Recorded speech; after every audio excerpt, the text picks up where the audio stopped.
बारामती आणि राहुरी विधानसभा पोटनिवडणुकीसाठी सकाळी 7 वाजता मतदानाला सुरुवात झाली। 4 मे रोजी मतमोजणी पार पडणार आहे। बारामतीमध्ये राष्ट्रवादी काँग्रेसच्या अध्यक्ष आणि उपमुख्यमंत्री सुनेत्रा पवार उमेदवार आहेत, तर राहुरीमध्ये शिवाजीराव कर्डिले यांचे पुत्र अक्षय कर्डिले यांना उमेदवारी देण्यात आली आहे। दिवंगत उपमुख्यमंत्री अजित पवार आणि राहुरीचे आमदार शिवाजीराव कर्डिले यांच्या निधनामुळे या जागा रिक्त झाल्याने तिथे पोटनिवडणूक होती।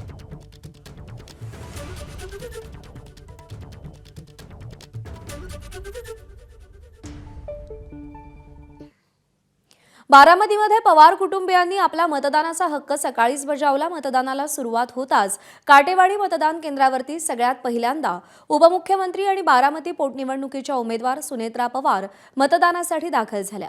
त्यांनी मतदानाचा हक्क बजावला। त्यांच्यासोबत पार्थ पवार आणि जय पवारही होते।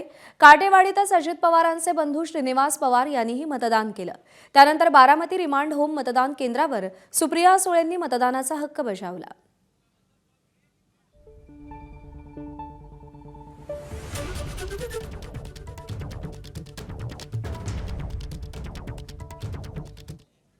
उपमुख्यमंत्री सुनेत्रा पवार मतदानानंतर माध्यमांशी बोलताना भावूक झाल्याचं पाहायला मिळालं। तसंच ही निवडणूक भावनिक निवडणूक असल्याचंही त्या म्हणाल्या।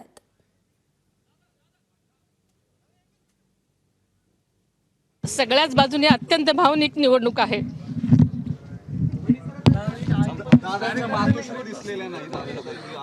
त्यांचं वय तुम्हाला माहिती आहे की त्यांचं वय जवळजवळ 89 वर्ष असल्यामुळे त्यांचं घरी मतदान झालेलं आहे।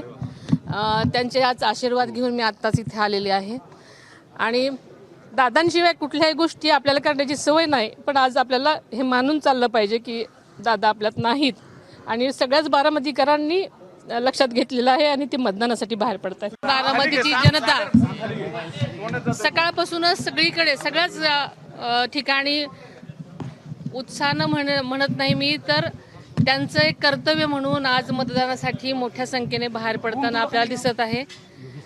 आणि बारामतीची जनता दादांचं आजचं हे देणारं मतदान हे दादांनी त्यांच्यासाठी इतकी वर्ष केलेल्या योगदानाची परतफेड म्हणून आणि श्रद्धांजली म्हणून ही सगळी लोकजन आज सगळ्या गावांमधनं मतदानासाठी मोठ्या संख्येने बाहेर पडत आहेत।